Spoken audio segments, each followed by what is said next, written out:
അപ്പൊ കാര്യങ്ങൾ അറിഞ്ഞല്ലോ. എന്നെ കൊണ്ട് ആ ക്രൂരത ചെയ്യിപ്പിച്ചത് തോട്ടപ്പള്ളിക്കാരാണെങ്കിലും ഇപ്പൊ തിരുത്തിപ്പിച്ചത് എന്റെ ശിഷ്യനാ മേയാവി.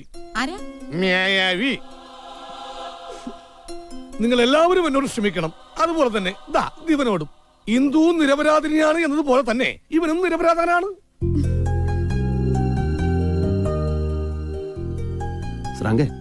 ഈരായിട്ട് സംസാരത്തിൽ ഭയങ്കര വ്യാകരണമല്ല.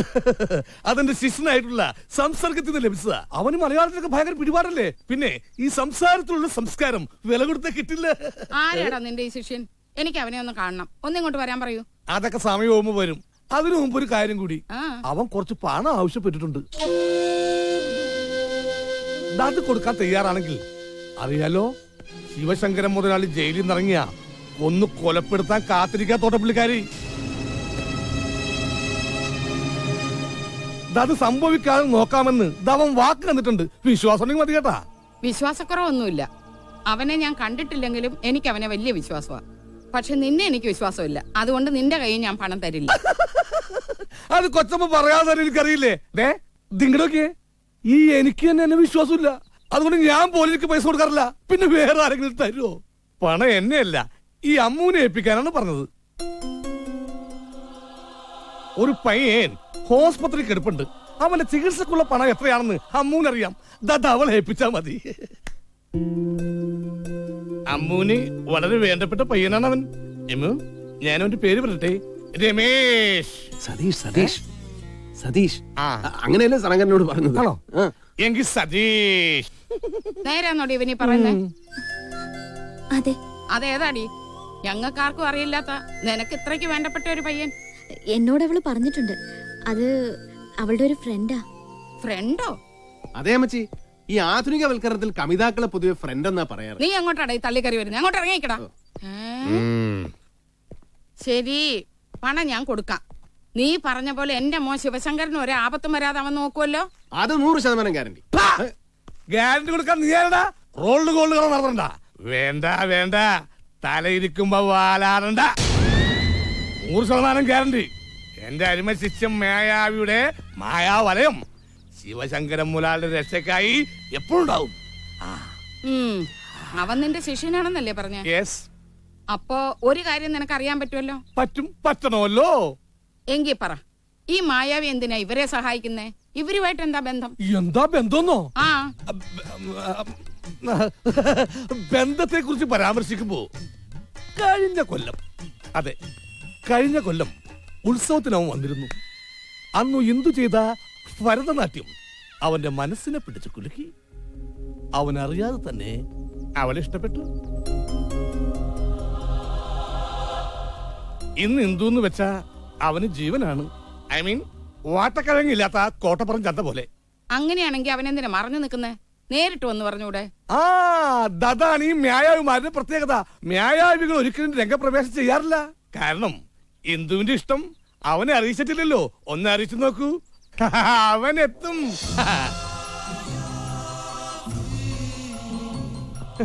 നമുക്ക് പോവാം. അങ്ങനെ ഒന്നും ഞാനും ആലോചിക്കാതിരുന്നില്ല. അപ്പൊ എല്ലാം പറഞ്ഞ പോലെ. അവിടുന്ന് ആശാൻ മുമ്പേ നടക്കും, ശിഷ്യ പിറകെ നടന്നാ മതി. മേലാൽ ഓവർടേക്ക് ചെയ്യരുത്.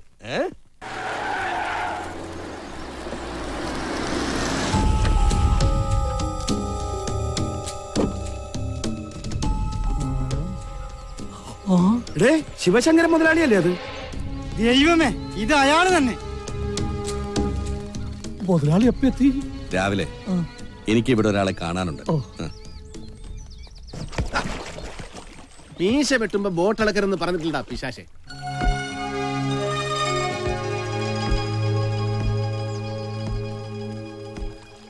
മഹി അല്ലേ? അതെ. എനിക്കങ്ങോട്ട് മനസ്സിലായില്ല. ഞാൻ ശിവശങ്കരൻ, ഇവിടെ ആറാണിമുട്ടത്തെയാ. ഞാൻ ജയിലിൽ നിന്നിറങ്ങുമ്പോ ഇതുപോലെ ചില അവതാരങ്ങളെ ഇവിടെ പ്രതീക്ഷിച്ചിരുന്നു. അതുകൊണ്ട് ഇവിടെ പുതുതായി എത്തുന്ന ഓരോരുത്തരെയും ഞാൻ അന്വേഷിച്ചിരുന്നു. ഇയാളാണോ ഗിരി? അതെ.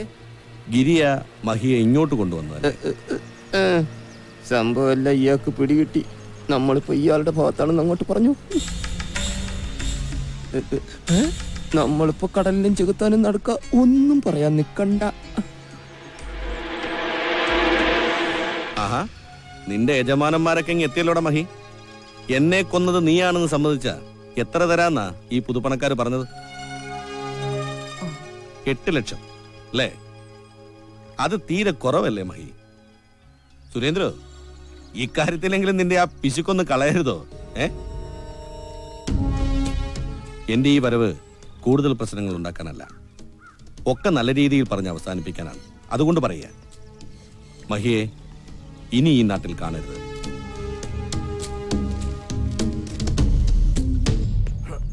പ്രശ്നങ്ങളെല്ലാം പെട്ടെന്ന് പറഞ്ഞ് അവസാനിപ്പിച്ച് അങ്ങനെ നിനക്ക് പോകാൻ പറ്റില്ല ശിവശങ്കര. പഴയതിനേക്കാൾ വലിയ പ്രശ്നങ്ങൾ ഇനി ഉണ്ടാവാൻ പോകുന്നേ ഉള്ളൂ. പ്രശ്നങ്ങളൊക്കെ അവസാനിപ്പിക്കാൻ ആഗ്രഹിക്കുന്നു എന്നേ പറഞ്ഞുള്ളൂ, അതിനെ പേടിക്കുന്നു എന്ന് പറഞ്ഞില്ല. പേടിക്കൂടാ, ഒരു കൊച്ചു പയ്യൻ വീട്ടിലല്ലേ നിന്റെ മോൻ, അവൻ പേടിക്കും. നിന്റെ ശവം കാണുന്ന അന്നു മുതൽ ഞങ്ങളുടെ കൈകൊണ്ട് അവൻ ചാവുന്നവരെ പേടിക്കും.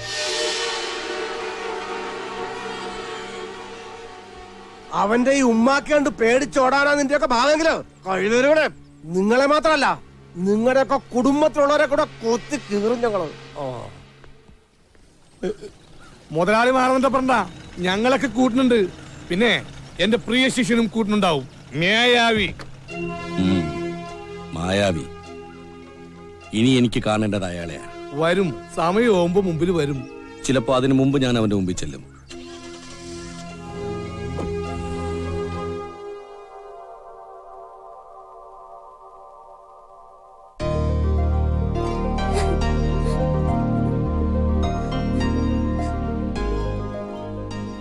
അമ്മയിരിക്കും. ശങ്കരേട്ടൻ ഇവിടെ ഇരിക്കാം. ഇവിടെയുള്ള മുറിയില് 2 ആൾക്ക് തികച്ചു നിൽക്കാൻ പറ്റില്ല. ഓ, ജയിലിലെ സൗകര്യം വെച്ച് നോക്കുമ്പോ ഇതൊക്കെ ധാരാളം.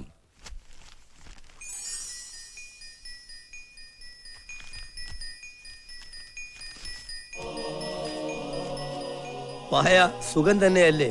നീ പോയാൽ പിന്നെ ഇവിടെ ഒരു രസവും. നിനക്ക് കത്ത് എഴുതാൻ ഇവിടെ തലക്കടിയാ. ഇവിടെ ആർക്കും എഴുത്തുമ്പോ അതിനെ അറിയില്ലല്ലോ, അതുകൊണ്ട് നിർത്തുന്നു. സ്വന്തം കോയ. എന്താ ഇത്? മായാവിക്കുള്ള കഥ.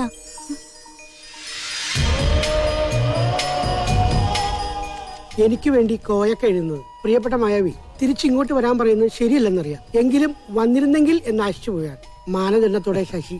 ഞാൻ പറഞ്ഞില്ലേ, ഈ മായാവി എന്ന് പറയുന്നവൻ സതീഷുമായി നല്ല ബന്ധമുള്ള ആളാണെന്ന്.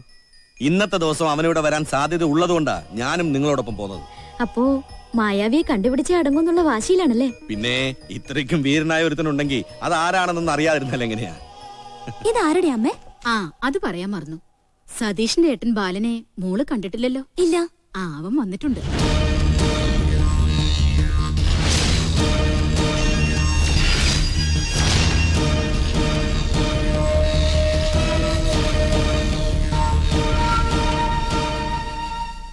പറഞ്ഞു നാവെടുത്തതേ ഉള്ളൂ, ആളിങ് എത്തിയല്ലോ.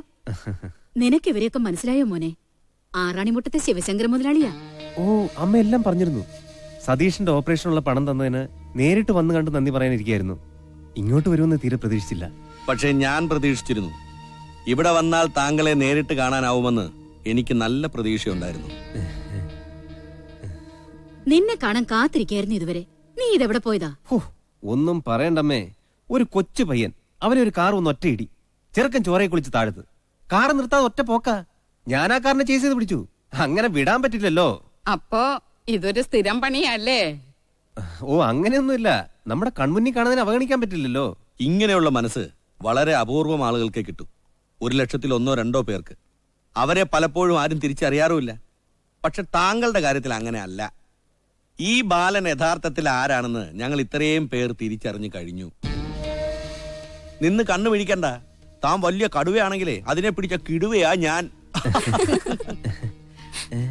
ഇപ്പോ കാര്യങ്ങളൊക്കെ അങ്ങോട്ടും ഇങ്ങോട്ടും മനസ്സിലായ സ്ഥിതിക്ക് ഇനി മറഞ്ഞു നിന്നുള്ള ഏർപ്പാട് വേണ്ട. അതെ, കാര്യങ്ങളൊക്കെ നേരിട്ടാവാം. വീട്ടിലേക്ക് വരണം. ഇനി ക്ഷണിക്കാഞ്ഞിട്ടാ വരാത്തെന്ന് പറയരുത്. താ ക്ഷണിച്ചിരിക്കുന്നു. എന്താ, വളരെ പ്രധാനപ്പെട്ട ചില തീരുമാനങ്ങൾ എടുക്കാനുണ്ട്. അതുകൊണ്ട് വൈകരുത്. ഇറങ്ങല്ലേ? ഓ, നമുക്കിറങ്ങാം. ചേച്ചി എങ്ങനാ, വരുന്നുണ്ടോ?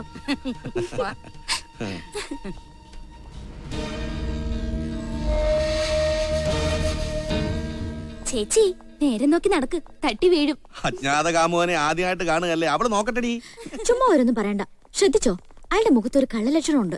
ആ, ഇത്രയും നാളും മായാവി എന്ന് പറഞ്ഞ് എല്ലാരെയും അത്ഭുതപ്പെടുത്തി നടക്കുകയല്ലായിരുന്നോ? അത് പൊളിഞ്ഞതിന്റെ ചളുപ്പാ, വേറെ ഒന്നുമല്ല. അമ്മ എന്തിനാ വരുന്നവരോടൊക്കെ ഞാൻ ജയിലിലായിരുന്നു വിളിച്ചു പോകുന്നത്? ഞാനൊന്നും വിളിച്ചു പിന്നെ കൂടി അയാൾ പറഞ്ഞതോ എന്നെ കുറിച്ചെല്ലാം അറിഞ്ഞെന്ന്?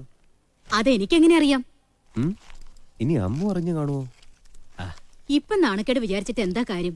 പെട്ടെന്ന് പണക്കാരനാവാൻ വേണ്ടി ബാങ്കിൽ കള്ളത്തരം കാണിക്കുമ്പോ ആലോചിക്കണായിരുന്നു. ഇതൊന്ന് കഴുകിട്, മുഴുവൻ മേർപ്പ. നിന്റെ കയ്യിൽ ഒറ്റ പൈസ ഇല്ലാന്ന് പറഞ്ഞിട്ട്? ഞാൻ പറഞ്ഞില്ലേ ആ പയ്യനെ ഇടിച്ചിട്ട് കാറുകാരനെ ഞാൻ പിടിച്ചു. അയാള് തന്നതാ. അപ്പൊ നീ ഏതാ പയ്യന് കൊടുത്തില്ലേ? എന്തിന്? ആ സമയത്ത് എന്റെ ബുദ്ധിയും കഴിവും ഉപയോഗിച്ച് ഞാൻ ഉണ്ടാക്കിയ കാശാ. ഇതെന്തിനു വല്ല പയ്യനും കൊടുക്കണം? 2-3 ദിവസം കൊണ്ട് തള്ളി നീക്കാം. പിന്നെ എന്ത് ചെയ്യൂന്ന അറിഞ്ഞിടത്തോളം ആറാണിമുട്ടത്തെ മണ്ണ് നല്ല നനഞ്ഞ മണ്ണാ. ഒന്ന് കുഴിച്ചാലോ? കുറെ കാശോട് ചോദിക്കാം. എന്റെ അനിയൻ ആ പെണ്ണിനെ കെട്ടാൻ പോവല്ലേ, ചോദിച്ചാ കിട്ടും. നിനക്ക് നാണോ മാനോ ഒന്നില്ലട ബാല. മാനത്ത് നോക്കി നാണിച്ചു നിൽക്കുന്നതിലോ എനിക്കിഷ്ടം 4 ചക്രം കയ്യിൽ വരുന്നതാ.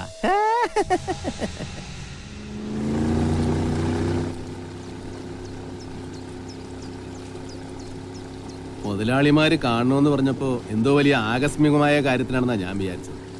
വിനോദസഞ്ചാരത്തിനാണെന്ന് അറിഞ്ഞില്ല. പിന്നെ എന്തിനൊരു വിനോദം വേണമല്ലോ. അത് നേരാ. നിനക്കറിയാലോ മഹി, മായാവി എന്ന് പറഞ്ഞ ഒരുത്തൻ ഞങ്ങൾക്ക് ഇത്തിരി ബുദ്ധിമുട്ടുണ്ടാക്കിയിട്ടുണ്ട്. എന്താ അവനെ കിട്ടിയോ? എവിടെ കിട്ടാൻ? പക്ഷെ അവനെ അറിയാവുന്ന ഒരുത്തനെ ഞങ്ങൾ കണ്ടുപിടിച്ചിട്ടുണ്ട്. ആള് ജയിലിലായിരുന്നു, ഞങ്ങൾ അവനെ ഇറക്കി.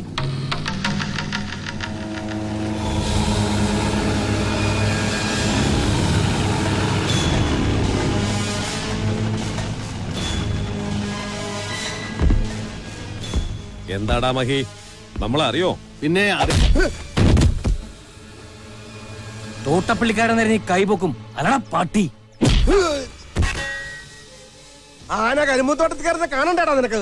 അതെ, ഈ ഇടിയും ഡയലോഗും കൂടെ നടക്കില്ല. 1 by 1, ഒന്നിന് പുറകെ ഒന്ന്. ഒന്നിൽ സംഭാഷണം കഴിഞ്ഞിടി, അല്ലെങ്കിൽ സംഭാഷണം കഴിഞ്ഞിടി. ഇനി നീ സംസാരിക്കലോ?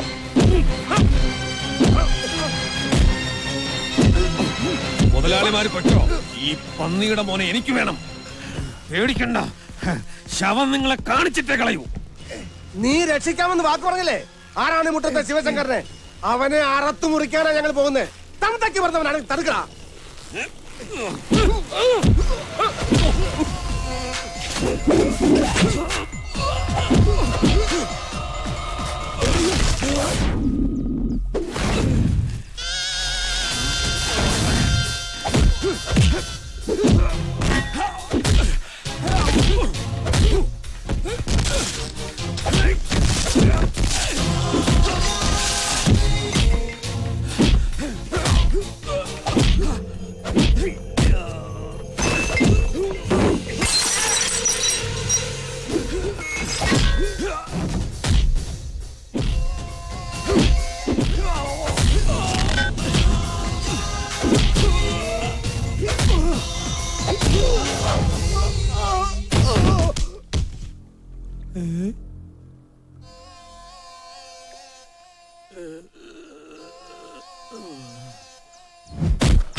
അയ്യോ, എന്നെ ഒന്നും ചെയ്യരുത്, എനിക്ക് കൊളസ്ട്രോൾ ഉള്ളതാണ്. എങ്കിൽ പറ, എന്താ നമ്മുടെ മുതലാളിമാരുടെ പരിപാടി? അത് പറയണം. പറയാം.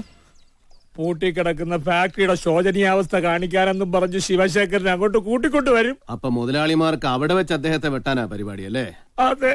അപ്പൊ ഡയലോഗ് കഴിഞ്ഞു, ഇനി ഇടി. എങ്ങനെ? ഞാൻ ഇതുവരെ ഒരു വക്കീലിനെ തല്ലിയിട്ടില്ല. എന്തെങ്കിലും കുറവുകൾ ഉണ്ടെങ്കിൽ ക്ഷമിച്ചേക്കണം കേട്ടോ.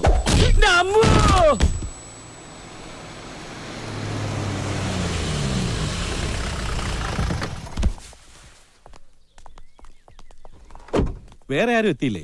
ഞാൻ കരുതി എല്ലാ തൊഴിലാളികളും എത്തിക്കാണോന്ന്. അല്ല, അറിയിക്കാഞ്ഞിട്ടാ. എല്ലാരും കൂടെ എത്തിയ വലിയ മെനക്കെടാവും.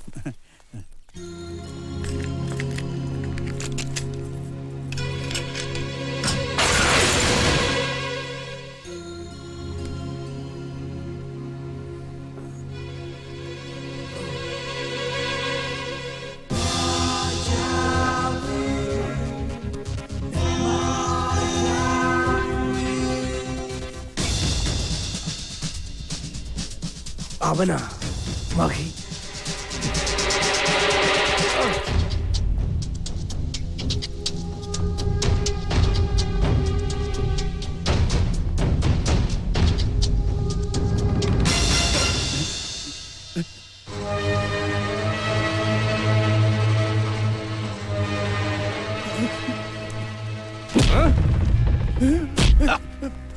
അങ്ങനെ പോകാൻ വരട്ടെ. അവന്മാരെ ഹോസ്പിറ്റലിലാക്കിട്ട് പോയാ മതി.